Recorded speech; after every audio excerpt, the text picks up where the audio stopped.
We've been talking about audit. Today, let's talk about importance of HubSpot workflow audit. HubSpot workflows might be hurting more than helping.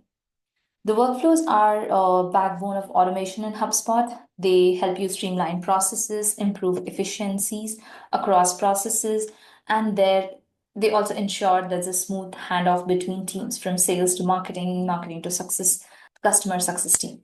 The problem is most of the companies set them up, but they forget about them after some point of time and they are not being reviewed regularly.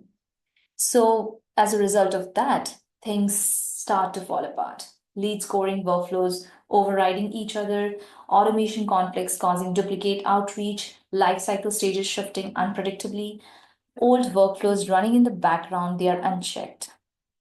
What's the result of this? The result is leads get lost, report don't add up, deals move backward in the pipeline.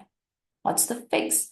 The fix is a regular workflow audit. Here's how to get your HubSpot workflow in check.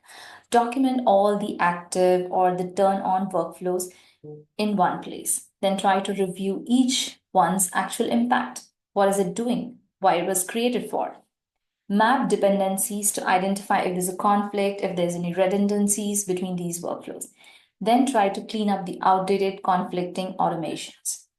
Now think of it like a spring cleanup for your CRM. Your data and your sales team will definitely thank you. When was the last time you audited your HubSpot workflows? Thank you.